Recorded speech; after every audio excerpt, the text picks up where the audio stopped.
The program that you got when you came in is not quite accurate. We had to, we had some changes and additions. So what you do see on your program, though, are a lot of thank yous on the back. And I'd like to acknowledge all the people that have really worked to make this program at Hellgate go. Our judges tonight are our Principal Jane Bennett, who's on accuracy. Let's give her a hand.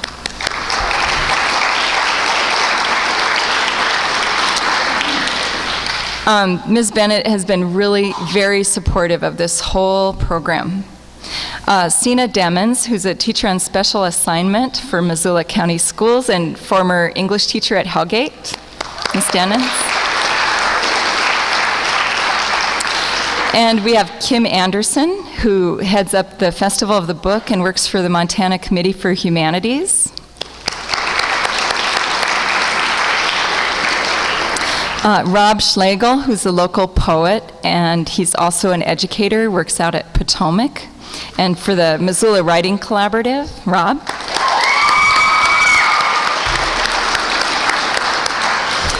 Rob and Nancy Linnell, a teacher at Potomac, brought their 7th and 8th grade students, and they're sitting right down here, 6th, 7th, and 8th. And they memorized poems from the same list as our participants from Hellgate, so let's give them a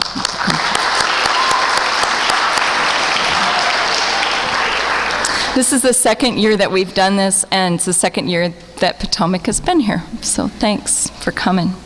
Our last judge is not on your program, I'm sorry. It's Judy Klein, and she's a writer and also a literary agent. So welcome, Judy.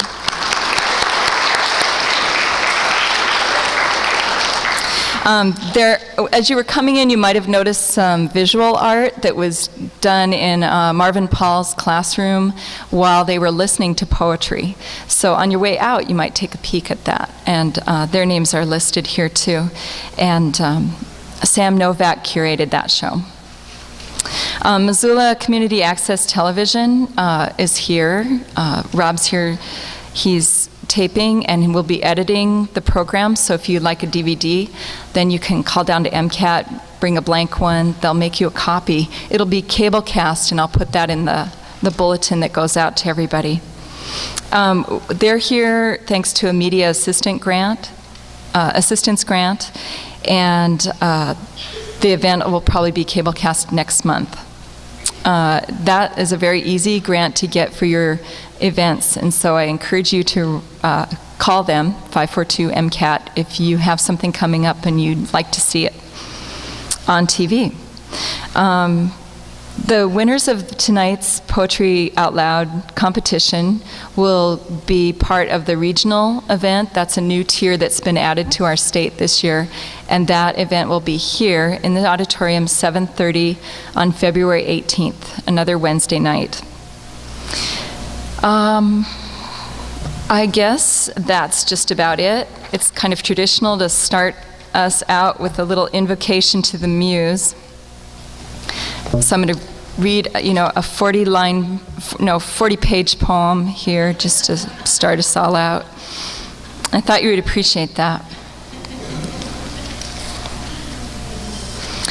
This is a poem by E. Cummings, and it's interesting.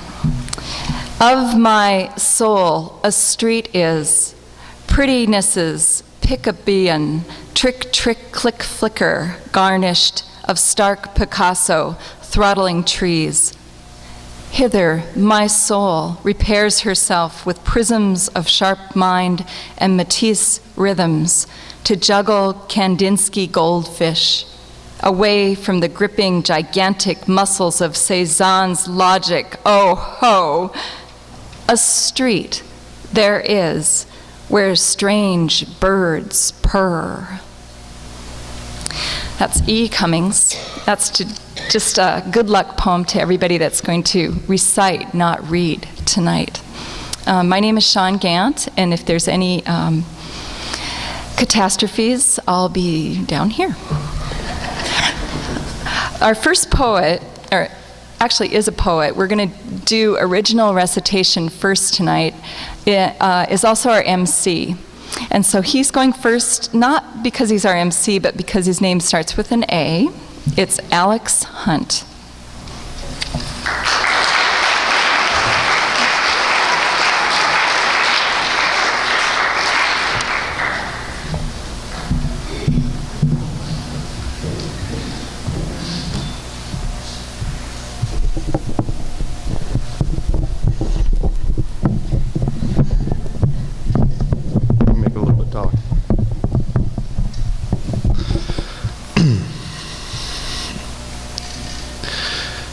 My name is Alex Hunt, and I'll be reciting Of the Sun by Alex Hunt.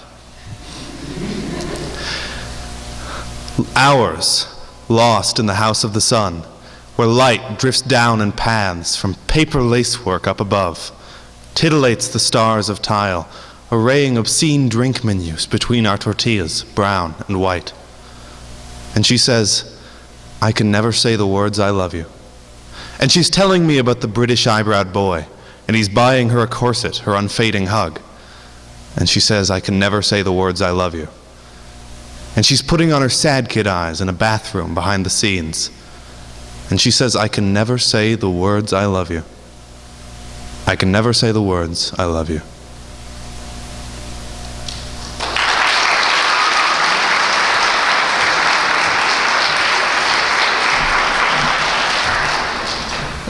Now, if you'll let me, I'm going to be sort of switching hats. I'll be your MC. I'll be introducing the pieces. And next up we have Bridget Rosbach. Bridger Franson.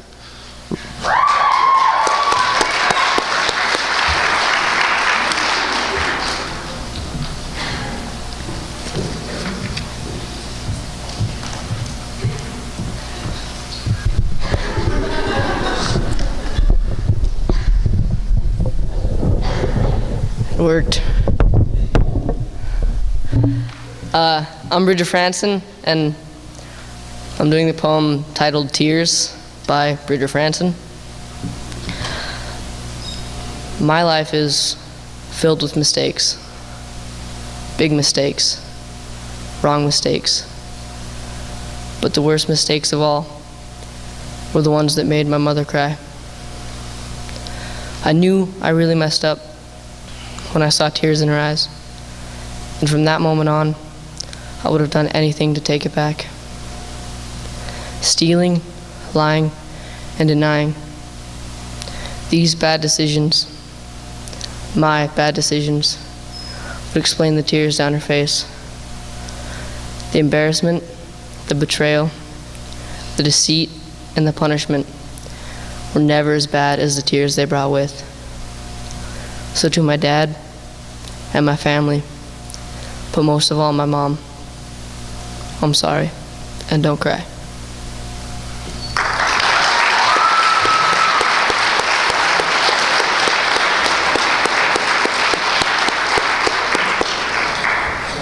Thank you. Next up we'll have Mr. Coulter Lear reading The Cowboy. Apparently not. In that case, do we have Daniel Weimers for Led Zeppelin in Denial? Also not. I feel confident, however, about Gus Buckman reading At the Bottom of Everything.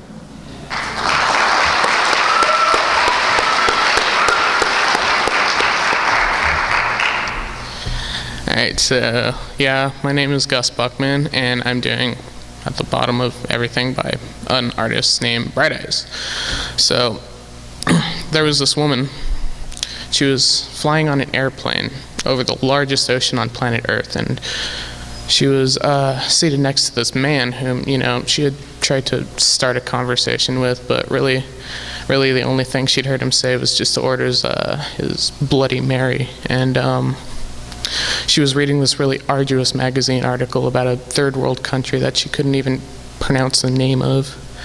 She was feeling very bored and very despondent, and suddenly there was this huge mechanical failure, and one of the engines gave out. And they started just falling 30,000 feet. The pilot's on the microphone screaming, I'm sorry, oh my God, I'm sorry. And the woman looks at the man and she says, where are we going? And the man looks at her and he says, we're going to a party.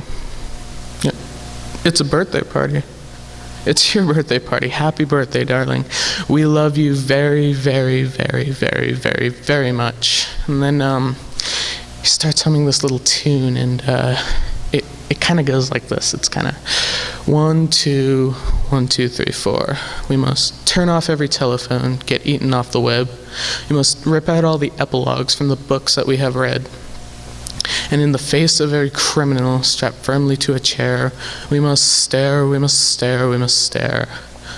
We must take all of the medicine too expensive now to sell, set fire to the preacher who is promising us hell, and in the ear of every anarchist that sleeps but doesn't dream, we must sing, we must sing, we must sing. It'll go like this, it'll be like, while my mother waters plants, my father loads his gun. He says death will give us back to God just like the setting sun, and we will return to the lonesome ocean. And then they splashed into the deep blue sea. Oh, it was a wonderful splash. We must blend into the choir, sing a static with a whole. We must memorize 9 numbers and deny we have a soul. And in this endless race for property and privilege to be won, we must run, we must run, we must run. We must hang up in the belfry where the bats in moonlight laugh. We must stare into a crystal ball and only see the past, and into the caverns, in the caverns of tomorrow with just our flashlights and our love. We must plunge, we must plunge, we must plunge, and then we'll get down there, way down to the very bottom of everything, and then we'll see it. Oh, we'll see it, we'll see it, we'll see it. Oh, my morning's coming back. The whole world's waking up. All the city buses swimming past. I'm happy just because I found out I am really no one.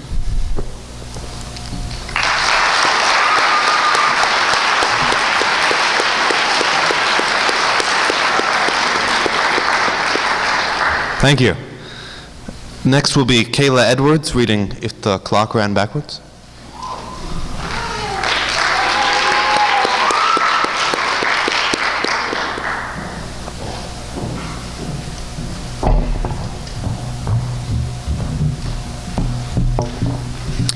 If the Clock Ran Backward by Kayla Edwards.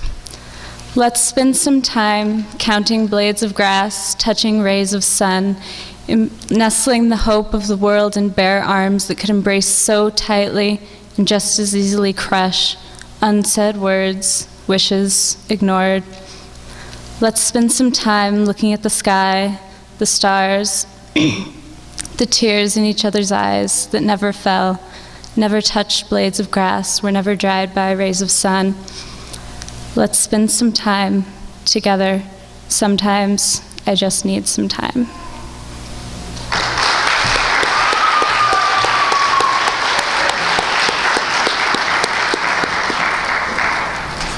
Our next poem will be by Lucy Liritz, reading All You Left Me. No. Then Sean Morgan with The Heart Sturge.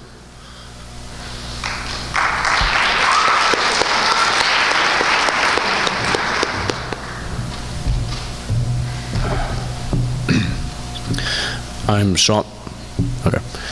Sean Morgan, and I am reading The Heart Sturge by Sean Morgan. Is it a blessing or is it a curse? This emotion, sensation that sets me adrift in the sea. When I feel it, so delicate, yet it makes me thirst. And when I'm shattered, horrendous sorrow plagues me. First I am at her side, believing we can never part. And I pledge myself to her, to protect with bared swords. And then she leaves me, and shatters my besotted heart. And I cry to death, I'm withered within, claim what is yours. So tell me, you who found me and drives my hearse, is this a blessing, or is it a curse?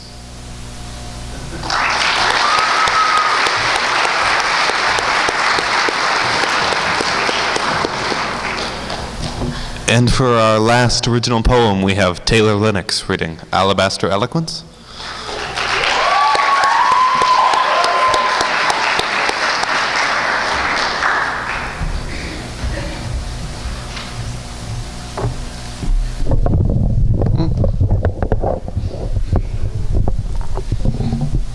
Hello, I'm Taylor Lennox. I'll be reading Alabaster Eloquence, or reciting Alabaster Eloquence by Taylor Lennox. My words so simple, and all their abstract divinity, stumble naked through the woods a cripple, searching for their own virgin simplicity. Tripping past nettles and weeds, and slipping through consciousness into dreams, all in that perception of light, when the darkness whitens and you're blinded in the night. Ah, but that was before. This is new, crushed by noise and deep celebrity blue. Yes, surrounded by that sound of the whispers of grass and musket blasts as elephants stampede around. Bouncing off my bones as I pass, slowly pressing me into the ground. And I'll skirmish with my dreams in the restless night, searching for which words are wrong and which are right.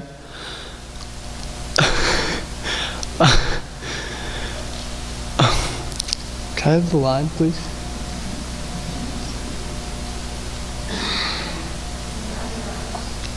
And I'll gather the ones I love on this runaway raft and hold strong, tight, and long, because there's not much time till the brutal waves crash. We can study the works of masters, create complex passages of our own, but will we ever truly shatter the eternal plasters, or will the alabaster eloquence forever hold us bound?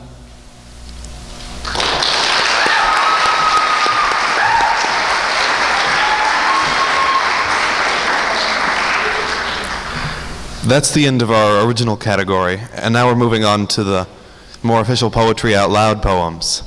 And why don't we begin with one of our 8th graders, perhaps Cody reading Fire and Ice?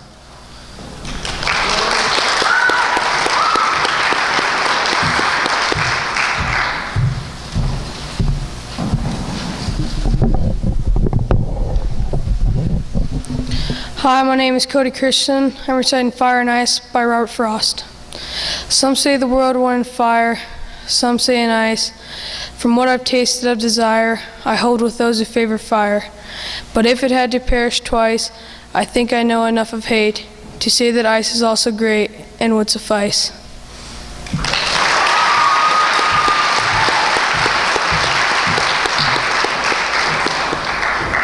Thanks. Adelheid Cassidy reading Fallout.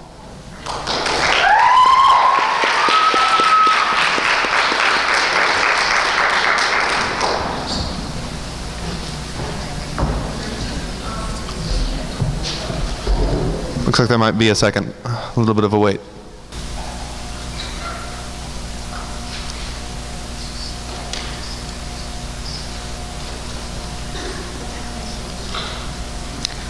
I will be reciting Fallout by David Bottoms.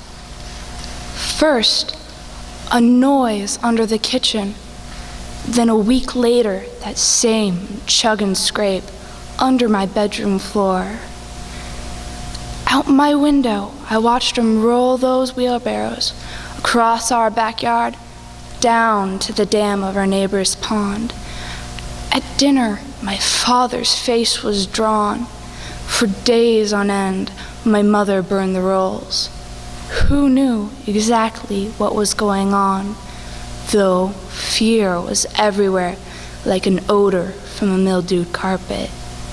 In geography class, we charted a map, boats from a foreign country sailing toward Cuba, an island of cigars. The boats were from Russia, a land of red bears.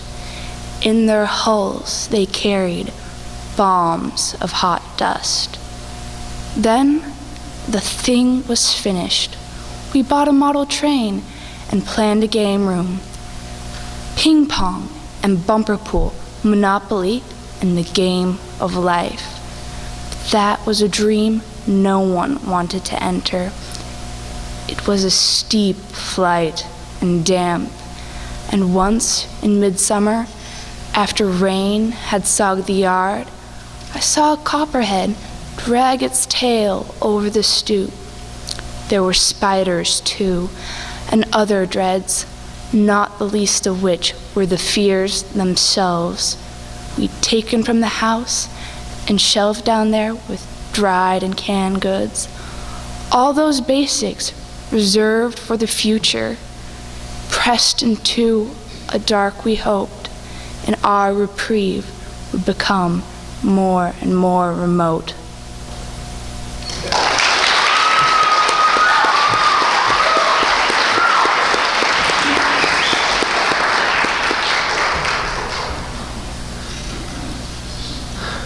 All right. Next up is Adrian Kransky reading I Knew a Woman. Looks like our judges need just a second.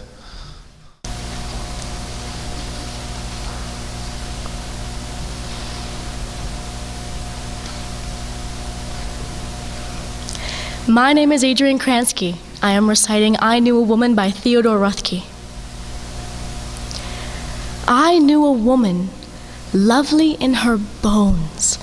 When small birds sighed, she would sigh back at them.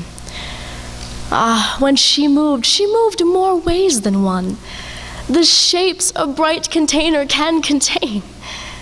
Of her choice virtues only God should speak, or English poets who grew up on Greek. I'd have them sing in chorus cheek to cheek. How well her wishes went. She stroked my chin, she taught me turn and counter-turn and stand. She taught me touch, that undulant white skin. I nibbled meekly from her proffered hand. She was the sickle, poor I, the rake, coming behind her for her pretty sake. But what prodigious mowing we did make. Love likes a gander and adores a goose. Her full lips pursed, the errant note to seize. She played it quick, she played it light and loose. My eyes, they dazzled at her flowing knees. Her several parts could keep a pure repose, or one hip quiver with a mobile nose. She moved in circles, and those circles moved. Let seed be grass, and grass turn into hay. I martyr to a motion not my own. What's freedom for? To know eternity. I swear she cast a shadow white as stone. But who would count eternity in days? These old bones live to learn her wanton ways. I measure time by how a body sways.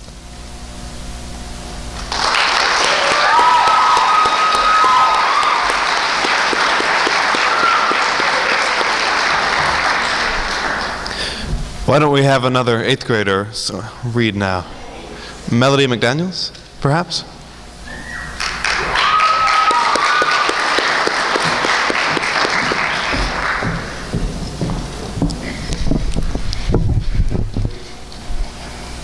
Hello.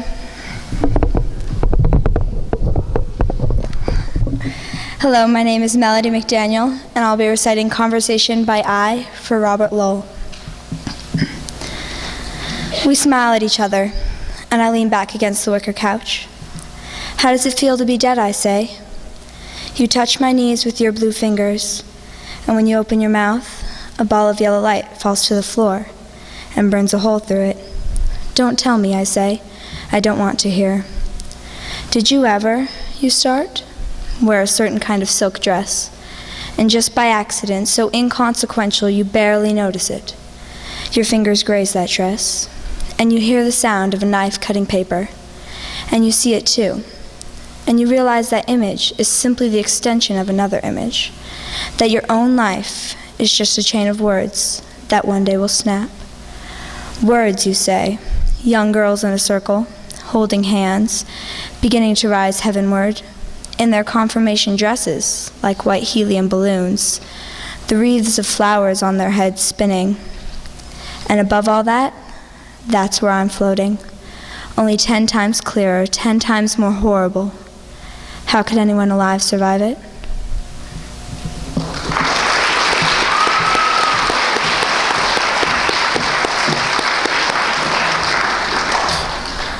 Next in the queue is Alec Patterson reading Mad Men by Billy Collins.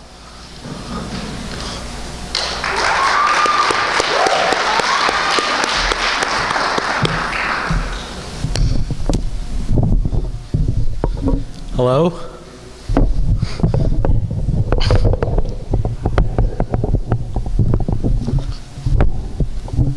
Hello, I'm Alec Patterson, and I will be doing Mad Men by Billy Collins. They say you can jinx a poem if you talk about it before it is done. If you let it out too early, they warn, your poem will fly away. And this time, they are absolutely right. Take the night I mentioned to you. I wanted to write about the madmen, as the newspapers so blithely call them, who attack art, not in reviews, but with bread knives and hammers in the quiet museums of Prague and Amsterdam. Actually, they are the real artists, you said, spinning the ice in your glass. The screwdriver is their brush. The real vandals are the restorers, you went on, slowly turning me upside down. The ones in the white doctor's smocks who close the wound in the landscape and thus ruin the true art of the mad. I watched my poem fly down to the front of the bar and hover there until the next customer walked in. Then I watched it fly out the open door into the night and sail away, I could only imagine, over the dark tenements of the city. All I had wished to say was that art was also short, as a razor can teach with a slash or two, that it only seems long compared to life. But that night I drove home alone, with nothing swinging in the cage of my heart, except the faint hope that I might catch a glimpse of the thing in the fan of my headlights, maybe perched on a road sign or a street lamp, poor unwritten bird, its wings folded, staring down at me with tiny illuminated eyes. Thank you.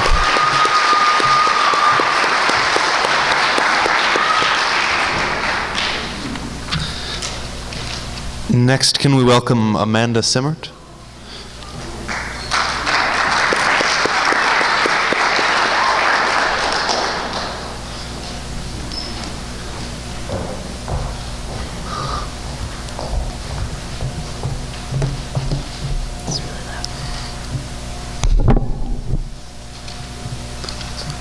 Oh, do I go now? Looks like we need just a sec.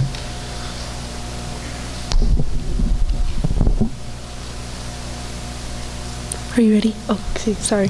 All right. I'm Amanda Simmert, and I will be reciting We Wear the Mask by Paul Laurence Dunbar.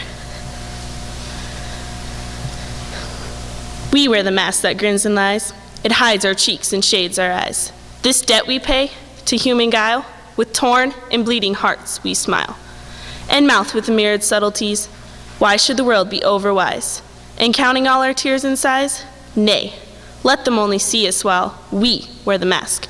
We smile, but O great Christ, our cries to thee from tortured souls arise. We sing, but oh the clay is vile, beneath our feet and along the mile. But let the world dream otherwise, we wear the mask.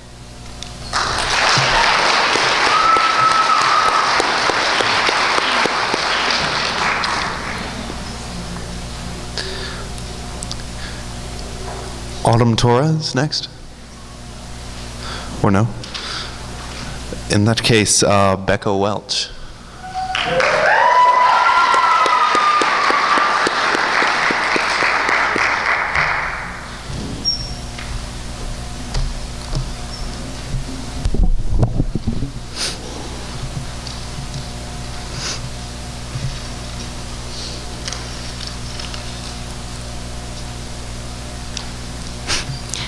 I'm Becca Welch, and I will be reciting A Supermarket in California by Allen Ginsberg. What thoughts I have of you tonight, Walt Whitman, for I walk down the side streets under the trees with a headache, self-conscious looking at the full moon. In my hungry fatigue and shopping for images, I went into the neon fruit supermarket, dreaming of your enumerations. What peaches and what penumbras, whole families shopping at night, aisles full of husbands, wives in the avocados, babies in the tomatoes. And you, Garcia Lorca, what were you doing down by the watermelons? I saw you, Walt Whitman, childless, lonely old grubber, poking among the meats in the refrigerator and eyeing the grocery boys. I heard you asking questions of each. Who killed the pork chops? What price bananas? Are you my angel? I wandered in and out of the brilliant stacks of cans, following you and followed in my imagination by the store detective. We strode down the open corridors together, possessing every frozen delicacy and never passing the cashier. Where are we going, Walt Whitman? The doors close in an hour. Which way does your beard point tonight? I touch your book and dream of our odyssey in the supermarket and feel absurd. Will we walk all night through solitary streets? The trees add shade to shade. Lights out in the houses. We'll both be lonely. Will we stroll dreaming of the lost America, of love past blue automobiles and driveways, home to our silent cottage? Ah, dear father, graybeard, lonely old courage teacher, what America did you have when Sharon quit pulling his ferry and you got out in a smoking bake and stood watching the boat disappear on the black waters of Leith?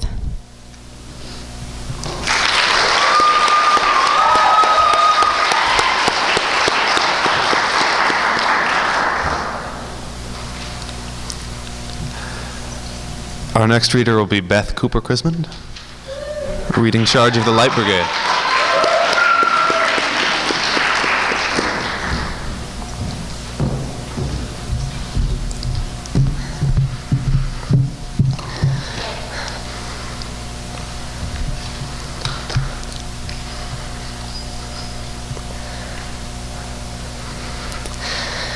Okay, so can you guys ready? Okay. Hi, my name's Beth Cooper-Chrisman, and I will be reciting Charge of the Light Brigade by Alfred Lord Tennyson. Half a league, half a league, half a league onward, all in the valley of death rode the 600. Forward the Light Brigade, charge for the guns, he said.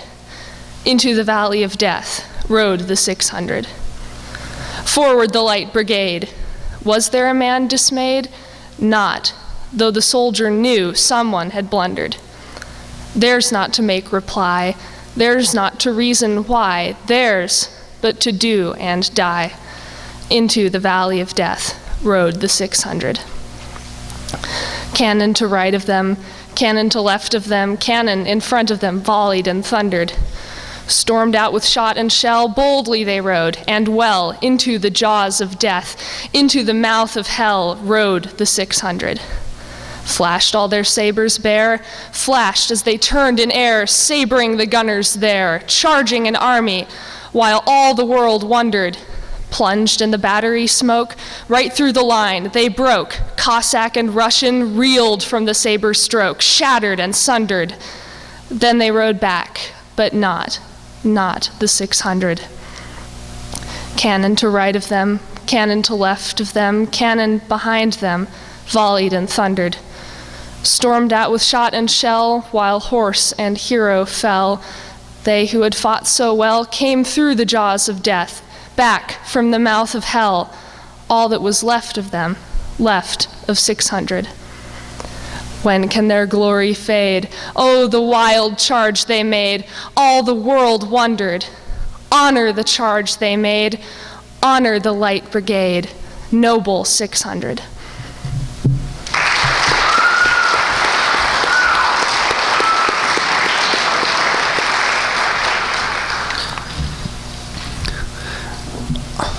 Next is Bridget reading Golden Retrievals by Mark Doty.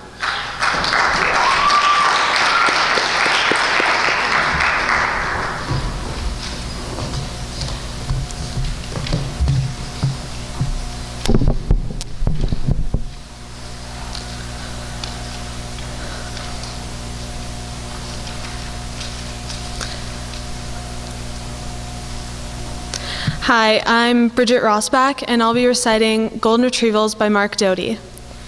Fetch? Balls and sticks capture my attention, seconds at a time. Catch? I don't think so. Bunny, tumbling leaf, a squirrel who's, oh joy, actually scared. Sniff the wind, then I'm off again. Muck, pond, ditch, residue of any thrillingly dead thing. And you? Either you're sunk in the past, half-hour walk, thinking of what you can never bring back, or else you're off in some fog concerning tomorrow? Is that what you call it? My work, to unsnare time's warp and woof, retrieving my haze-headed friend, you. This shining bark, a Zen master's bronzy gong, calls you here entirely now. Bow wow, bow wow, bow wow.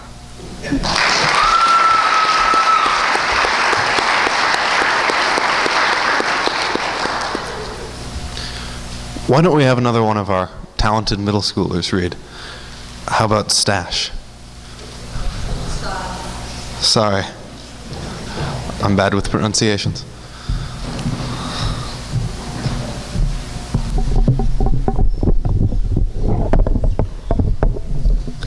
I'm Stosh Roble, and I will be reciting Past Lives Therapy by Charles Simic. They explained to me the bloody bandages on the floor of the maternity ward in Rochester, New York, cured the backache I acquired bowing to my old master, made me stop putting thumbtacks around my bed. They showed me an officer on horseback waving a saber next to a burning farmhouse, and a barefoot woman in a nightgown throwing stones after him and calling him Lucifer.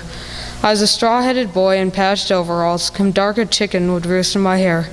Some even laid eggs as I played my ukulele, and my mother and father crossed themselves.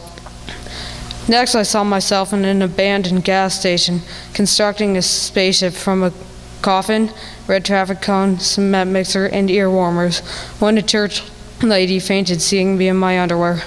Some days, however, they opened door after door, always to a different room, and could not find me. There would be a small squeak now and then, as if a miner's canary got caught in a mouse trap.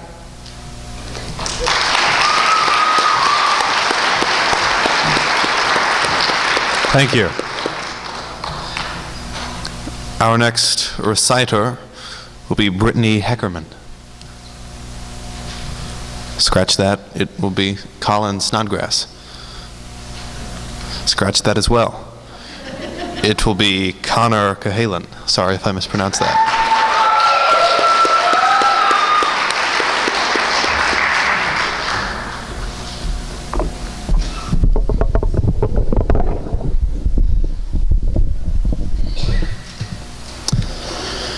Good evening, folks. I'm Connor Cahalan, and I'll be reciting The Arrow in the Song by Henry Wadsworth Longfellow.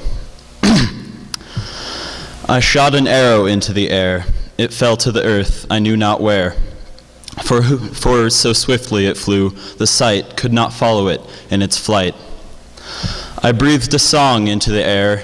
It fell to earth, I knew not where. For who has sight so keen and strong that it can follow the flight of song? Long, long after, in an oak, I found the arrow still unbroke. And the song from beginning to end I found again in the heart of a friend.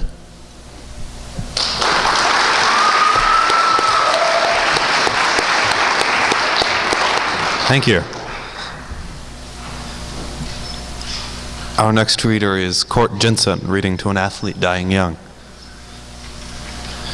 I lied. It's Dakota Highslip reading The Man He Killed by Thomas Hardy.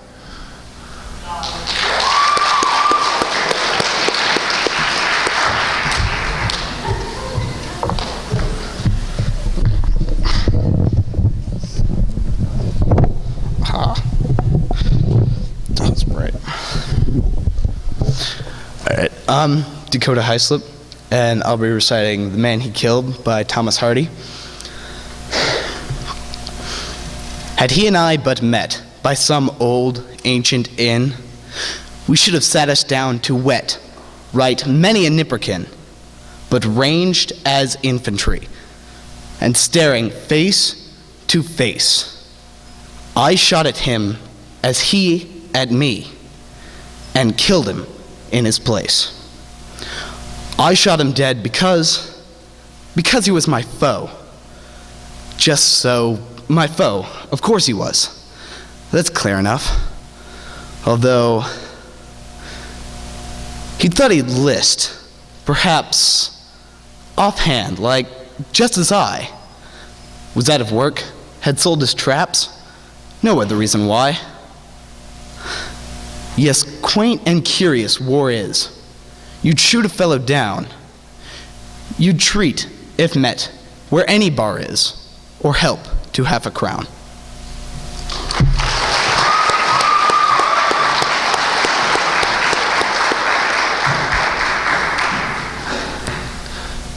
All right. Next, let's welcome Danica Limke, reading Valentine. Let's not welcome her then. Instead, let's welcome Emily Perigine, reading Vita Nova.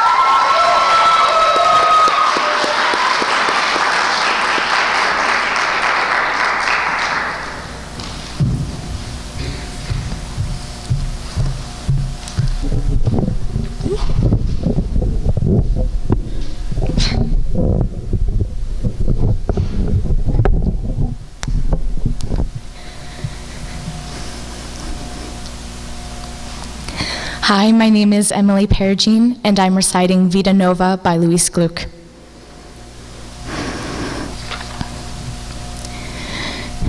You saved me. You should remember me. The spring of the year, young men buying tickets for the ferry boats, laughter because the air is full of apple blossoms. When I woke up, I realized I was capable of the same feeling. I remember sounds from that of my childhood, laughter for no cause, simply because the world is beautiful. Something like that. Lugano, tables under the apple trees, deckhands raising and lowering the colored flags. And by the lake's edge, a young man throws his hat into the water. Perhaps his sweetheart has accepted him. Crucial. Sounds or gestures like a track laid down before the larger themes and then unused, buried. Islands in the distance, my mother holding out a plate of little cakes. As far as I remember, changed in no detail, the moment vivid, intact, having never been exposed to light so that I woke elated at my age, hungry for life, utterly confident. By the tables, patches of new grass, the pale green pierced into the dark existing ground. Surely spring has been returned to me, but this time not as a lover, but a messenger of death. Yet it is still spring. It is still meant tenderly.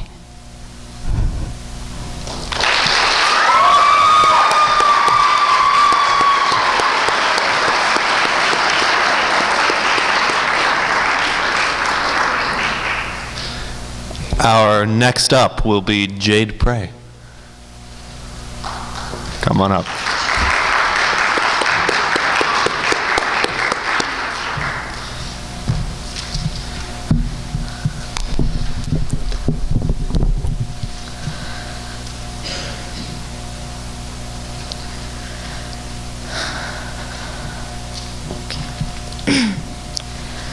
The Road Not Taken by Robert Frost, performed by Jade Prey.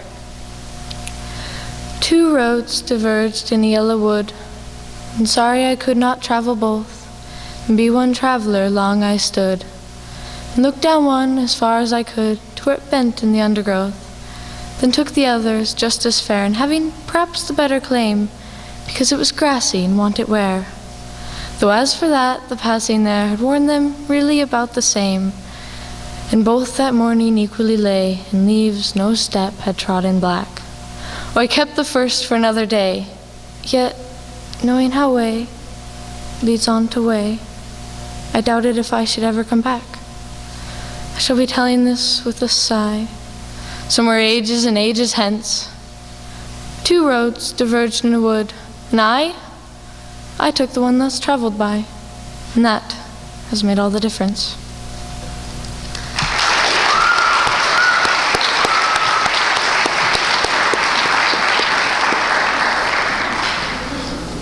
Could we hear now from Megan Lutz, reading Let It Be Forgotten?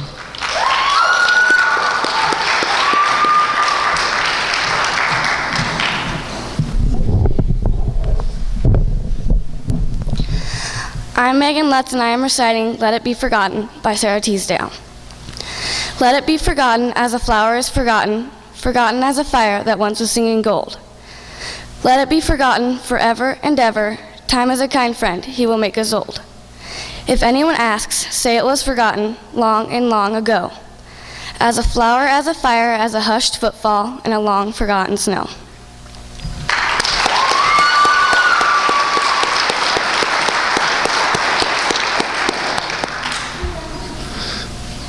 Next is Jamie Curtin reading The Owl and the Pussycat.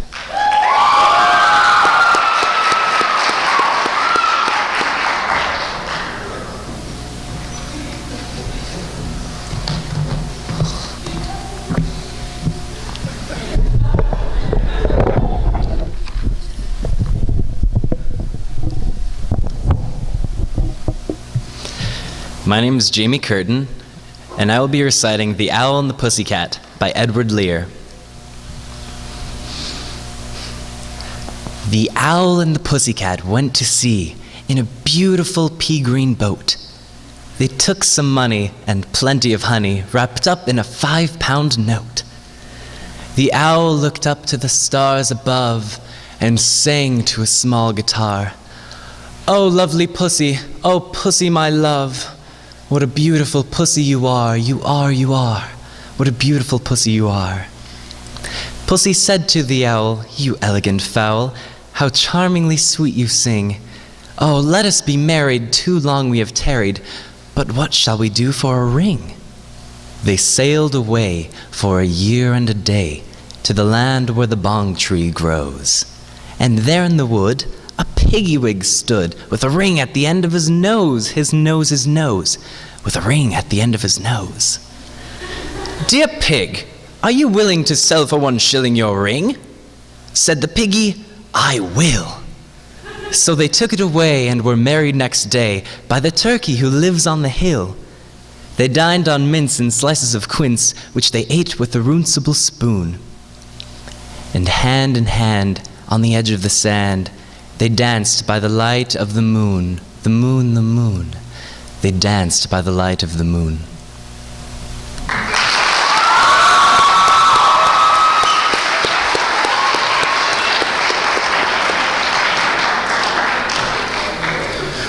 Sorry if I mispronounced this, but the next one is James Riach. Riach. It appears that it's not relevant. In that case, Jamie Gray. Hi.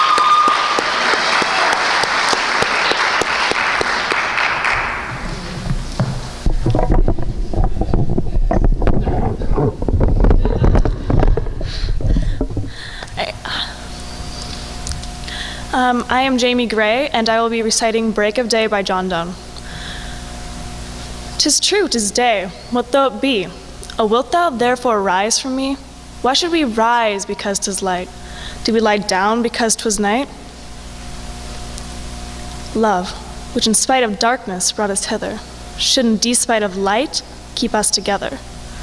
Light hath no tongue, but is all eye. If it could speak as well as spy, this were the worst that it could say, that being well, I fain would stay, and that I loved my heart and honor so, that I would not from him that had them go. Oh, must business thee from hence remove? Oh, that's the worst disease of love. The poor, the foul, the false, love can admit, but not the busied man. He which hath business and makes love doth do such wrong as when a married man doth woo."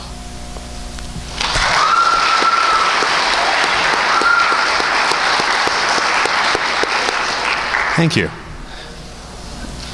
Oh, next we have Josh Schwartz reading We Wear the Mask. No, we don't. In that case, we have Kaylee Christopher, for your pleasure, reading The Glove and the Lions.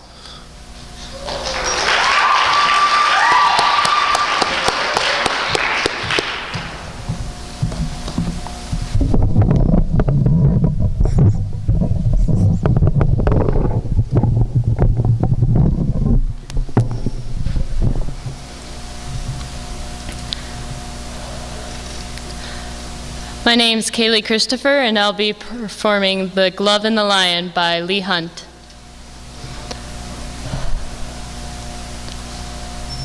King Francis was a hearty king, and loved a royal sport. And one day, as his lions fought, sat looking on the court. The nobles filled the benches, the ladies in their pride, and amongst them sat the Count du Loge, with one for whom he sighed. And truly 'twas a gallant thing to see that crowning show. Valor, love, and a king above, and the royal beasts below. Ramped and roared the lions with horrid laughing jaws. They bit, they glared, gave blows like beams. A wind went with their paws. With wallowing might and stifled roar, they rolled on one another, till all the pit in sand and main was in a thunderous smother. The bloody foam above the bars came whisking through the air. Said King Francis then, "Faith, gentlemen, we are better here than there." Boulager's love overheard the king, a beauteous lively dame, with smiling lips and sharp bright eyes, which always seemed the same. She thought, "The Count, my lover, is as brave can be. He surely would do wondrous things to prove his love for me. King, ladies, lovers, all look on. The occasion is divine. I'll drop my glove to prove his love. Great glory will be mine." She dropped her glove to prove his love, then turned to him and smiled. He bowed, and in a moment leaped among the lions wild. The leap was quick, return was quick. He has regained his place. Then threw the glove, but not with love, right in the lady's face. "By God," said Francis, "rightly done," and rose from where he sat. "No love," quoth he, "but vanity sets love a task like that."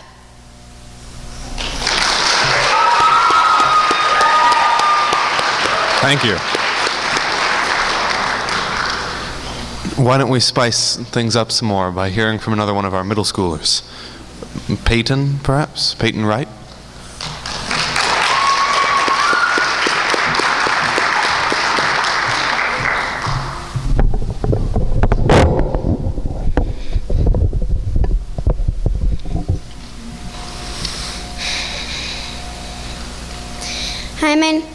Hi, my name is Peyton Wright, and I'm going to be reciting Above Beneath the Silent Sky by Lewis Carroll. Above beneath the silent sky, lingering onward dreamily in an evening of July, children three that nestle near, eager eye and wailing ear, pleased a simple tale to hear. Long has paled that sunny sky, echoes fade and memories die, autumn frost has slain July. Still she haunts me phantom-wise, Alice moving under skies, never seen by waking eyes. Children yet the tale to hear, eager eye and wailing ear, lovingly shall nuzzle near. In a wonderland they lie, dreaming as the days go by, dreaming as the summers die. Ever drifting down a stream, lingering in the golden gleam, life, what is it but a dream?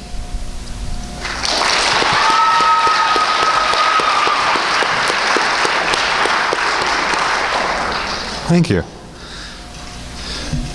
Now how about Leslie Ammons reading Trees? Didn't think so. Mary Yoder reading If by Rudyard Kipling? Great.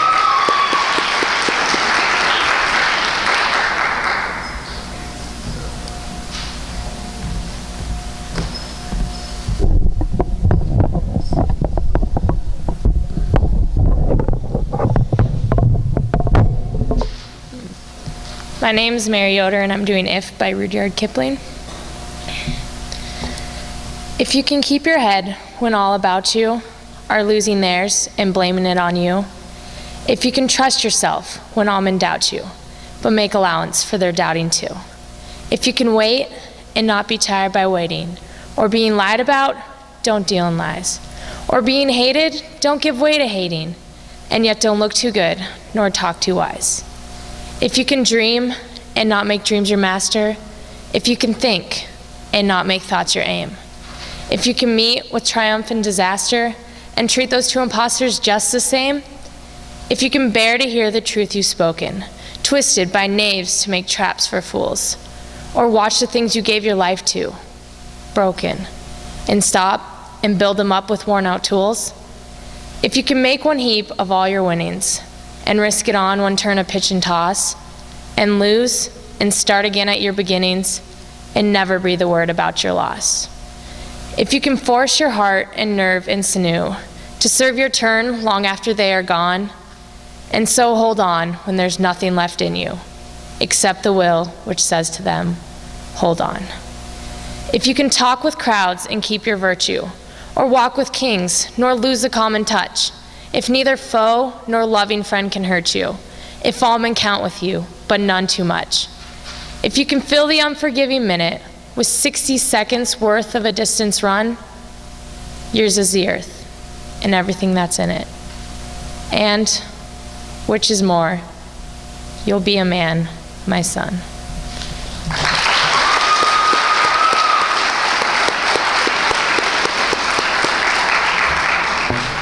Next, let's welcome McKay Blackford reading O Captain, My Captain.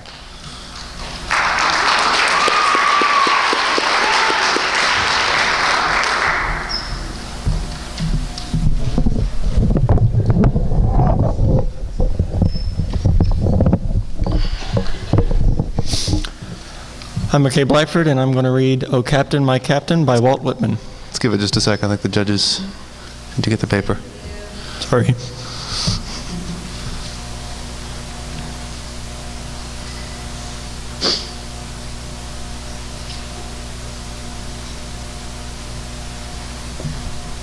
Ready? Okay. O Captain, My Captain by Walt Whitman.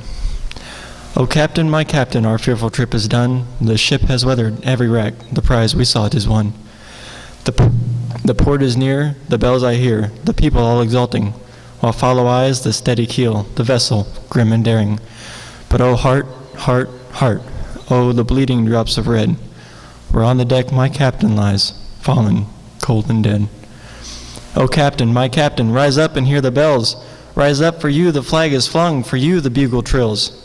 For you bouquet and ribbon wreaths, for you the shores are crowding, for you they call their swaying masts, their eager faces turning. Here, Captain, dear father, the arm beneath your head, it is some dream that on the deck you've fallen, cold and dead.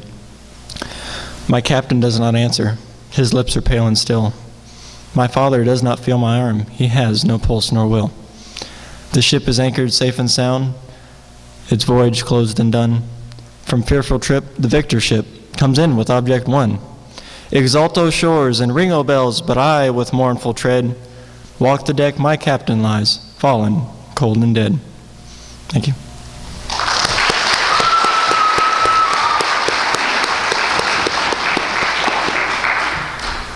Next on my list is Megan Tinez reading A Song of the Powers.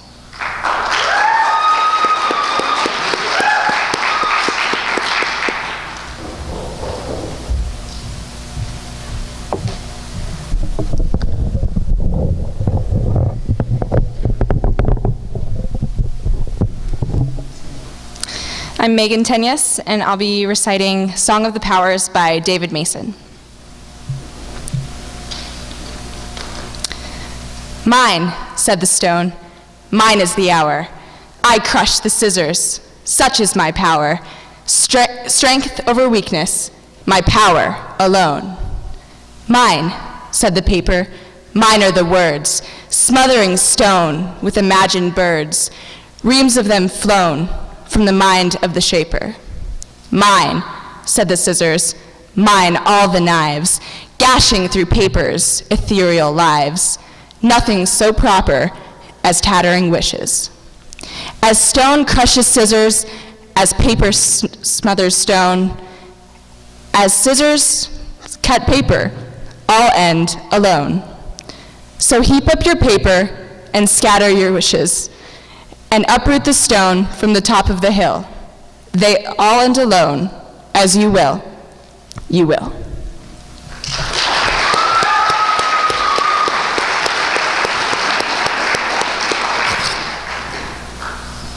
Sorry. Next from Potomac School, let's hear from Scotland Arnold. Hi.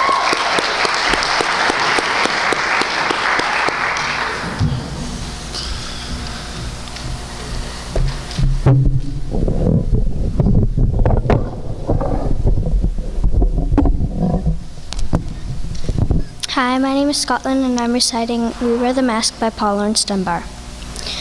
We wear the mask that grins and lies, that hides our cheeks and shades our eyes. This debt we pay to human guile, with torn and bleeding hearts we smile, and mouth myriad subtleties. Why should the world be otherwise, in counting all our tears and sighs? Nay, let them see us only while we wear the mask.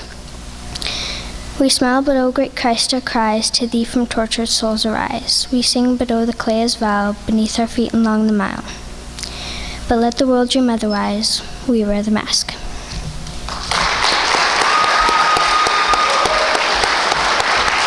Thank you. How about Nathaniel Hutchins reading Dream Song 14?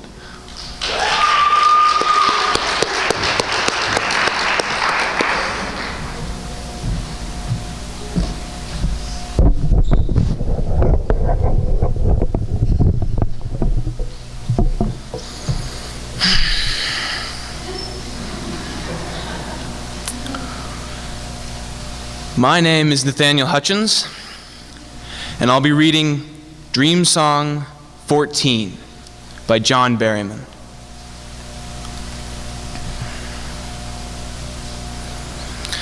Life, friends, is boring. We must not say so. After all, the sky flashes, the great sea yearns, we ourselves flash and yearn. And moreover, my mother told me as a boy, repeatedly, ever to confess you're bored means you have no inner resources. I now conclude I have no inner resources, for I am heavy bored. Peoples bore me. Literature bores me, especially great literature. Henry bores me with his plights and gripes, as bad as Achilles, who loves people and valiant art, which bores me. And the tranquil hills and gin looks like a drag, and somehow a dog has taken itself and its tail considerably away into the mountains or sea or sky, leaving behind me, Wag.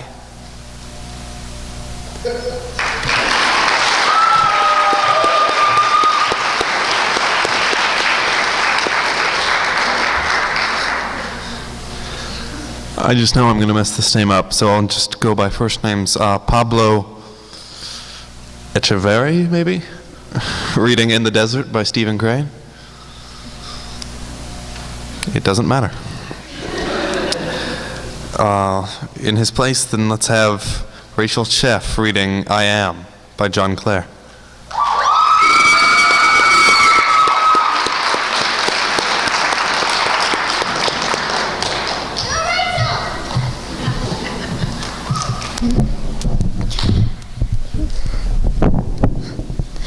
I'm Rachel Sheff reciting I Am by John Clare.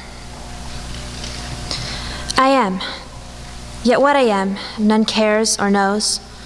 My friends forsake me, like a memory lost. I am the self-consumer of my woes. They rise and vanish in oblivious host, like shadows in love's frenzied, stifled throes. And yet I am, and live, like vapors tossed, into the nothingness of scorn and noise, into the living sea of waking dreams, where there is neither sense of life or joys, but the vast shipwreck of my life's esteems.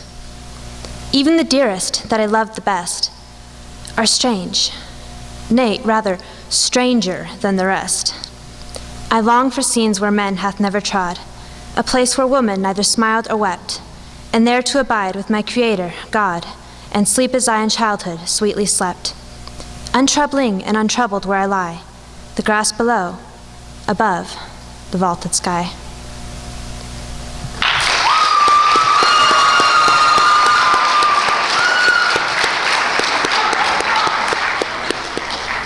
How about Robert LePaine now, reading Romance?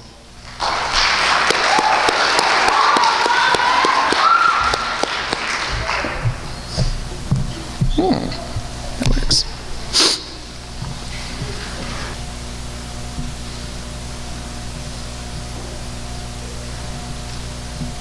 Okay. My name is Robert LePaine. I will be reading Romance by Claude McKay. To clasp you now, to feel your head close pressed, scented and warm against my beating breast. To whisper soft and quivering your name, and drink the passion burning in your frame. To lie at full length, taut with cheek to cheek, and tempt your mouth with kisses till you speak. Love words, mad words, dream words, sweet, senseless words, melodious like the notes of mating birds. To hear you ask if I shall love always, and myself answer, until the end of days. To feel your easeful sigh of happiness, where on your trembling lips I murmur yes. It is so sweet, but we know it is not true. What matters it? The night must shed her dew. We know it is not true, but it is sweet. The poem, with this music, is complete.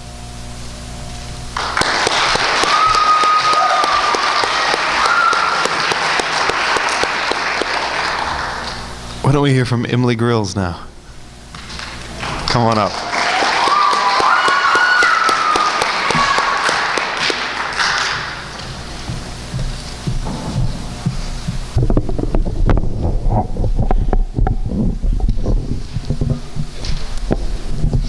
Hi, I'm Emily Grills, and I'm reciting I Wandered Lonely as a Cloud by William Wordsworth. I wandered lonely as a cloud that floats on high over vales and hills, when all at once I saw a crowd, a host of golden daffodils, beside the lake and beneath the trees, fluttering, dancing in the breeze.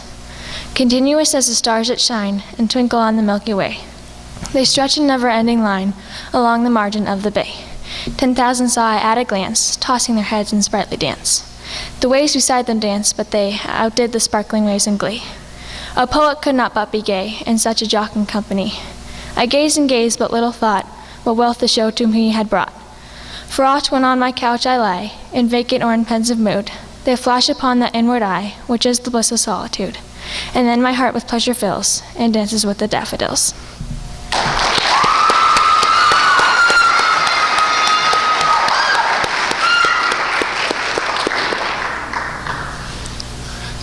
Sadie Oliver, reading Dover Beach.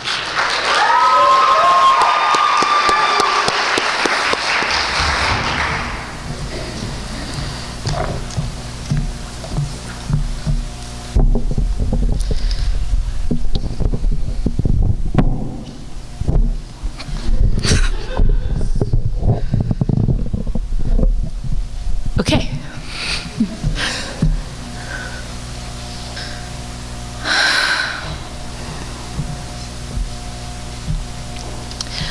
My name is Sadie Oliver, and I will be reciting Dover Beach by Matthew Arnold.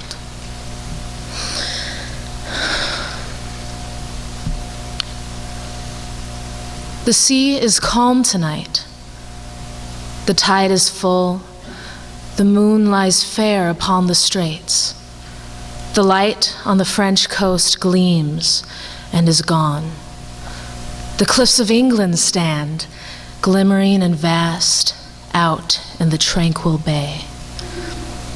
Come to the window, sweet is the night air, only from that long line of spray where the sea meets the moon-blanched land.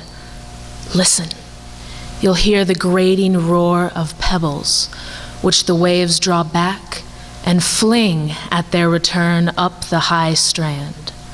Begin and cease, and then again begin, with tremulous cadence slow, and bring the eternal note of sadness in.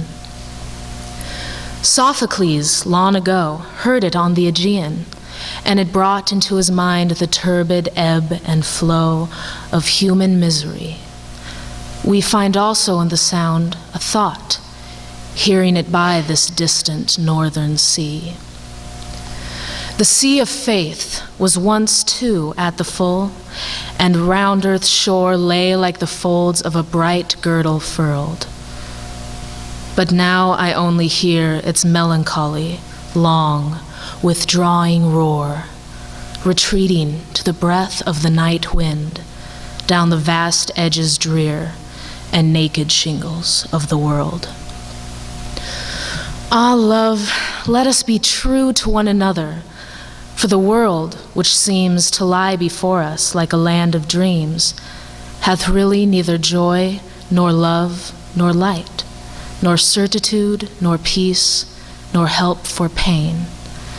And we are here as on a darkling plain, swept with confused alarms of struggle and flight, where ignorant armies clash by night.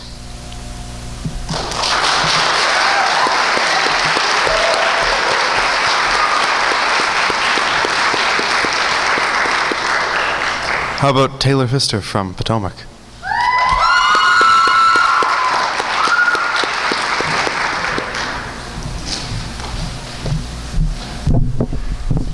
Hi, I'm Taylor Pfister, and I'll be reciting Alone by Edgar Allan Poe. From the first childhood hour, I have not been as others were. I have not seen as others saw. I cannot take my passions from a common spring. And from the same source I have not taken my sorrow. I cannot awaken my heart to joy, and at the same tone. I loved alone.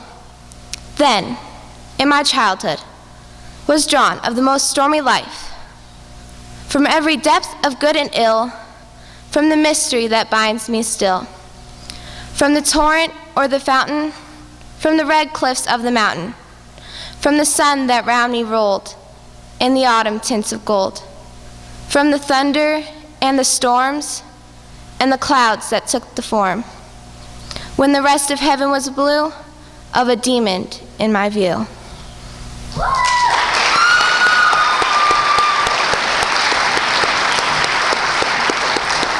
Thank you. How about Sam Cummings?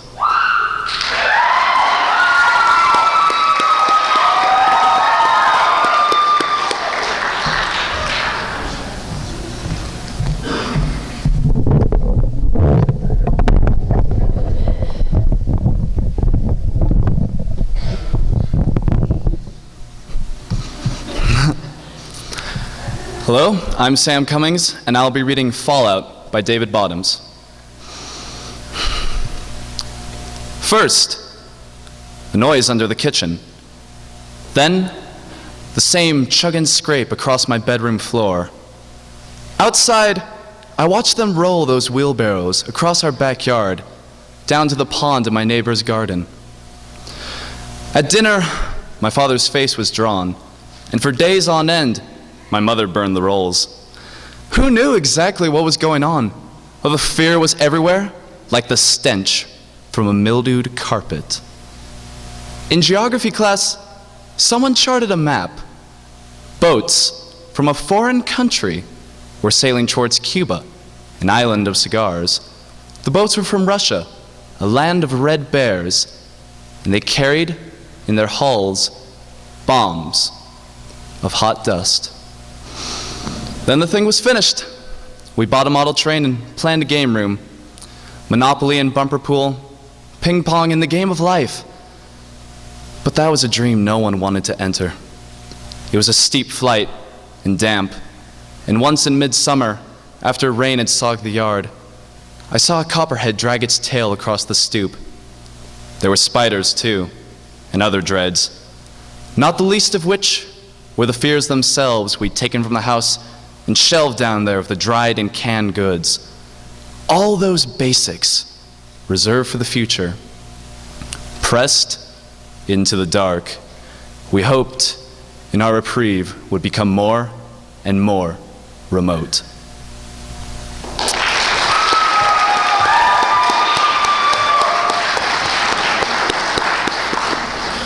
Next, let's give a hand for Sequoia Raymond, reading Susie Asado.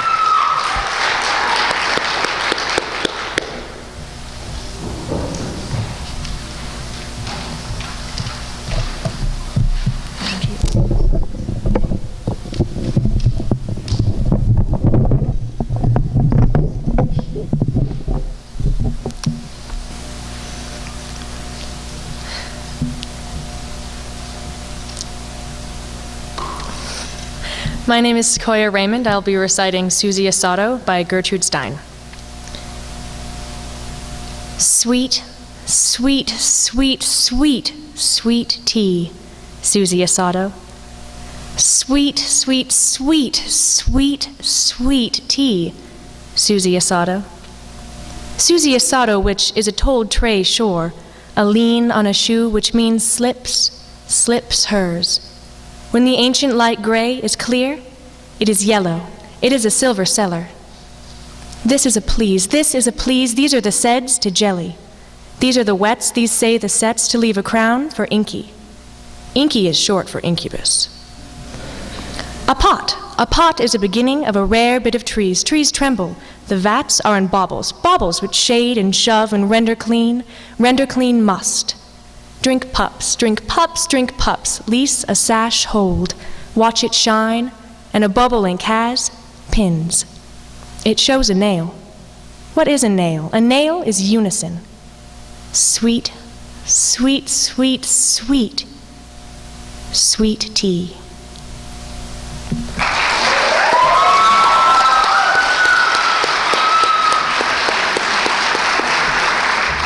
And why don't we have up our last middle schooler, Annika? Anika Preston.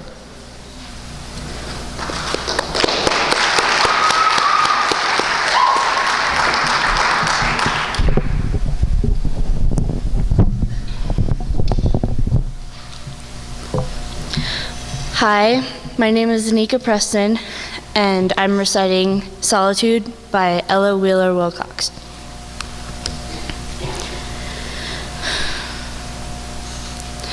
Laugh, and the world laughs with you. Weep, and you weep alone. For the sad old earth must borrow its mirth, but has trouble enough of its own. Sing, and the hills will answer. Sigh, it is lost in the air. Echoes bound to a joyful sound, but shrink from voicing care. Rejoice, and men will seek you. Grieve, they turn and go. They want full measure of all of your pleasures, but they do not need your woe.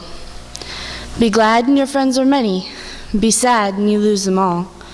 There are none to decline your nectared wine, but alone you must drink life's gall.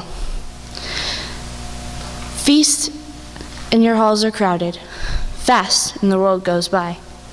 Succeed and give, and it helps you live, but no man can help you die. There's room in the halls of pleasure for large and lordly train, but one by one we must file on through the narrow aisles of pain.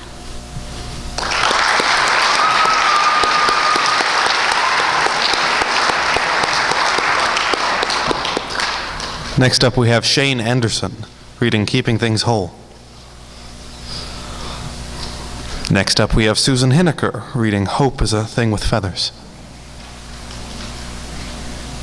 Next up we have Shelby Jo Hinthorn reading A Song in the Front Yard.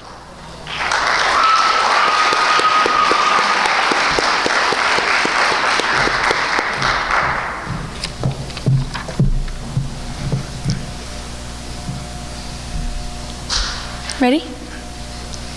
Okay. My name is Shelby Jo Henthorn, and I'll be reciting A Song in the Front Yard by Gwendolyn Brooks. I stayed in the front yard all my life. I want to peek at the back, where it's rough and untended, and a hungry weed grows. A girl gets sick of a rose. I want to go to the backyard now, and maybe down the alley, to where the orphans play. I'm in for a good time today. They do some wonderful things and have some wonderful fun. My mother sneers, but I say it's fine how they don't have to come in till 8:45. My mother, she says that Johnny May will grow up to be a bad woman, and George will be going to jail sooner or late on account of last winter. He sold our back gate. But I say it's fine, honest I do, and I want to be a bad woman too, and wear the brave stockings of night black lace and strut down the street with paint on my face.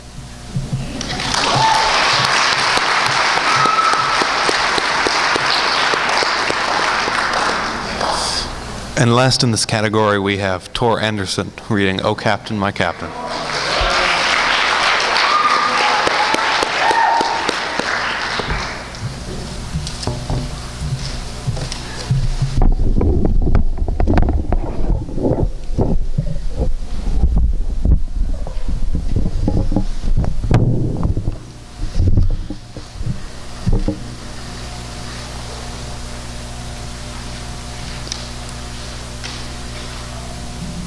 Ready? I'm Tor Anderson, and I will be reciting "O Captain, My Captain" by Walt Whitman. O Captain, my Captain, our fearful trip is done. The ship has weathered every rack, the prize we sought is won. The port is near, the bells I hear, the people all exulting, while follow eyes the steady keel, the vessel grim and daring. But oh heart, heart, heart, oh the bleeding drops of red, where on the deck my captain lies, fallen, cold and dead. O Captain, my Captain, rise up and hear the bells. Rise up, for you the flag is flung, for you the bugle trills, for you bouquets and ribboned wreaths, for you the shores a-crowding. For you they call, the swaying mass, their eager faces turning. Here, Captain, dear Father, the arm beneath your head, it is some dream that on the deck you've fallen, cold and dead. My Captain does not answer. His lips are pale and still. My father does not feel my arm. He has no pulse nor will. The ship is anchored, safe and sound, its voyage closed and done. From fearful trip, the victor ship comes in with object won. Exult, O shores, and ring, O bells. But I, with mournful tread, walk the deck my Captain lies, fallen, cold and dead.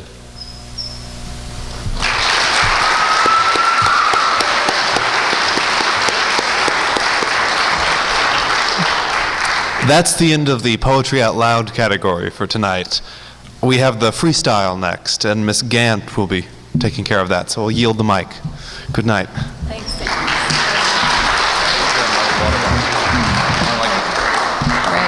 Thanks, Alex. Let's give him a hand.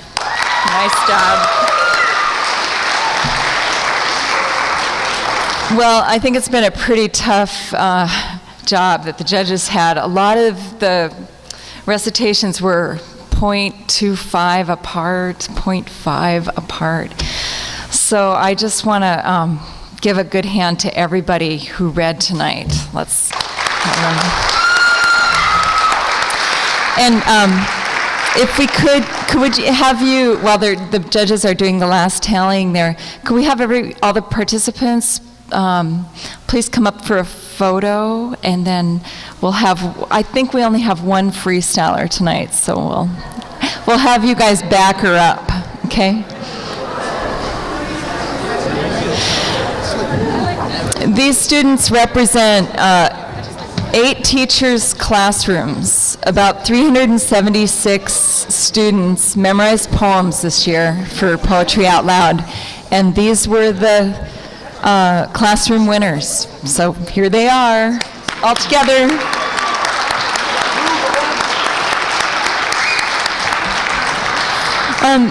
How do you want, Sarah, do you want them to squish together a little bit here? Like, there we go. Down in front, tall and back. Oh. Well, this might be a time to thank all the parents and grandparents out there who might have cameras. Sarah, here's one. Okay, thanks. While they're getting smushed,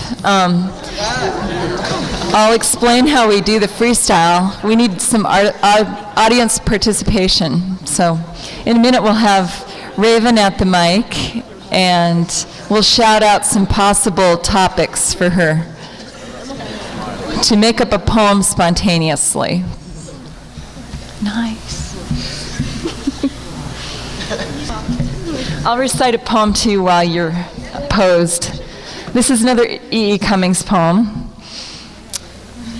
Jimmy's got a goil, goil, goil. Jimmy's got a goil, and she certainly can shimmy.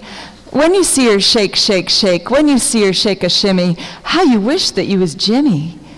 Oh, for such a girl, girl, girl, oh, for such a girl, to be a fella's twist and twirl. Talk about your Sal, Sal, Sal, talk about your Salome, but gimme Jimmy's gal. Nice job, you guys. Great job. Okay, Raven, can we have you at the mic? Everybody else stay there. You're going to shout out the topics for Raven. Okay. Should I go up? What? Yeah.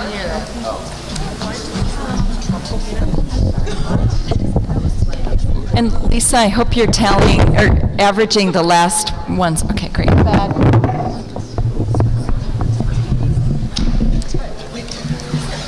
Okay.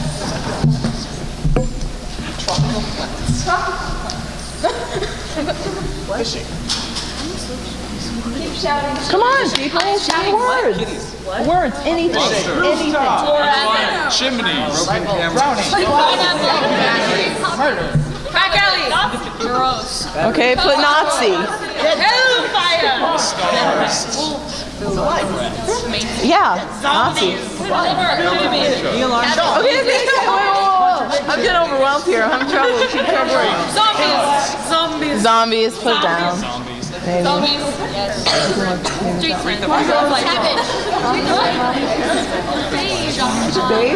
Okay, face. Face. Copyright. Fluorescent. Fly? Fly. Switzerland. What? Switzerland. Maybe Switzerland. I don't even know what that means. What does emaciated mean? I don't know. It's like skinny, like Holocaust people who are like, oh, I haven't eaten. You mean like anorexia? Yeah. Yeah. Okay, emaciated. It's the best. Let me see.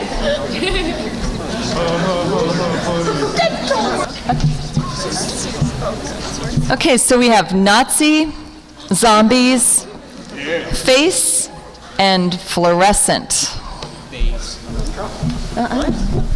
All right. See if I can get my brain working here, people.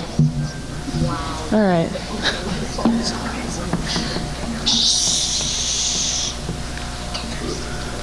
All right. Hello? Okay, it works. Good. I stand here before you under this fluorescent glow, this brilliant fluorescent glow. It almost burns my eyes. I wish I brought my sunglasses. What do you see when you look at me? What do you see, a girl?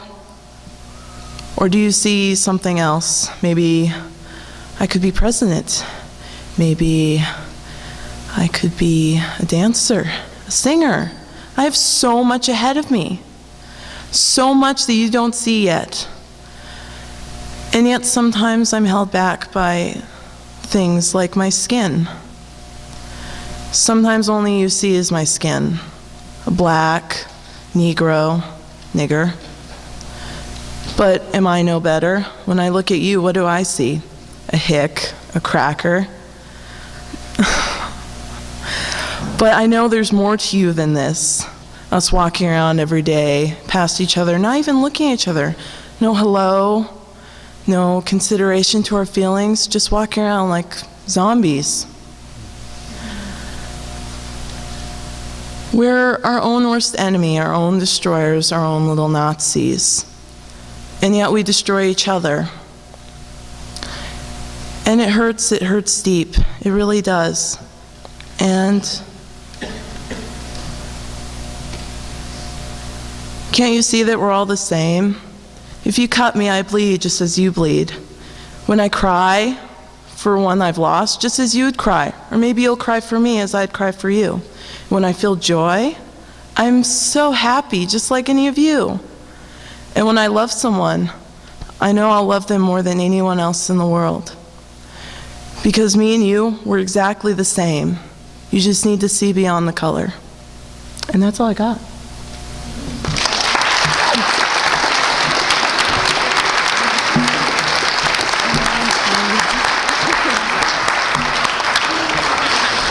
All right.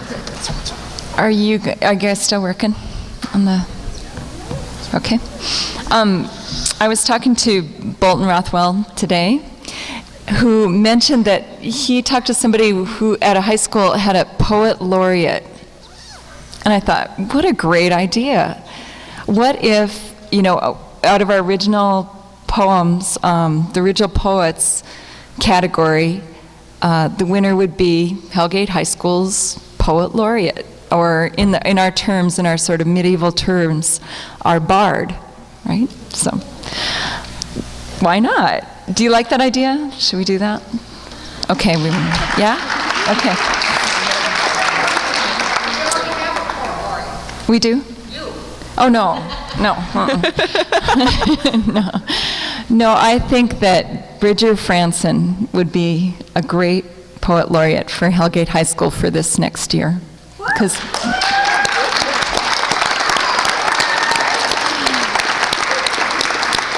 Bridger, your original poem, Tears, got the best score out of the judges tonight. So congratulations.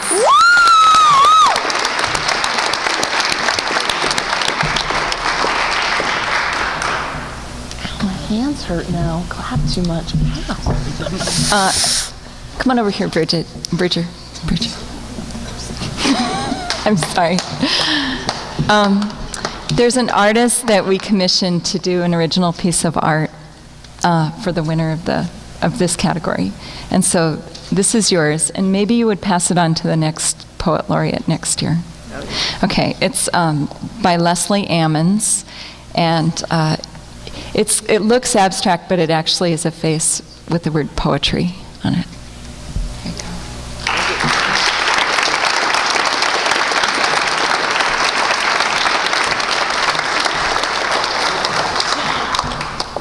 I'm trying to filibuster as much as possible here. Okay. This is the great nervous part, you know. So some people think that poetry does not pay. And I got my mind changed about that last year because I went to Washington, D.C. with Amber Gray Morning, who was actually placed second in our Hellgate High School competition. Beth Cooper-Chrisman, who won the competition last year, and with Jabberwocky by Lewis Carroll, did Tennyson's Charge of the Light Brigade tonight. And they both went to state in Helena. The Poetry Out Loud Foundation paid for their trip. And then Amber won state. She won the whole state competition. And they flew her to Washington, D.C. and put her up there to compete nationally. The national winner wasn't Amber, unfortunately, but she made it through 2 more stages of competition. The winner, though, was a sophomore from the Virgin Islands who won a scholarship, $20,000 for college. So I guess I got my mind changed that poetry does pay.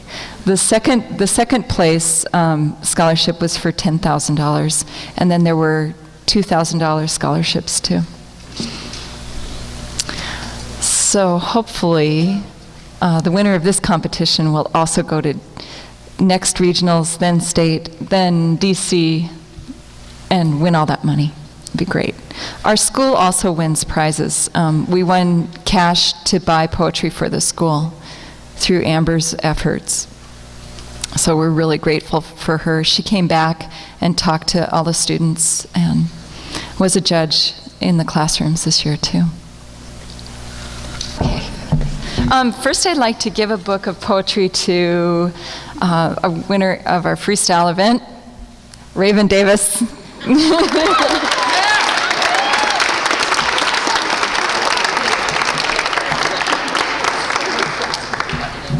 All right.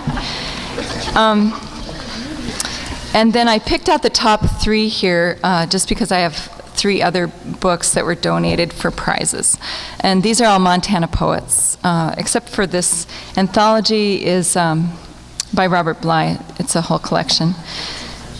So the 3rd place is Nathaniel Hutchins with Dream Song 14.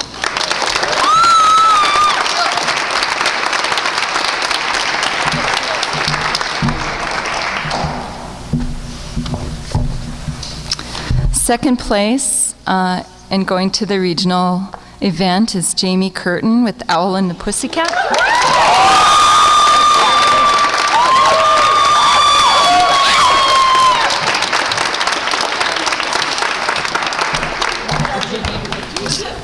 And first place is Adrian Kransky with I Knew a Woman.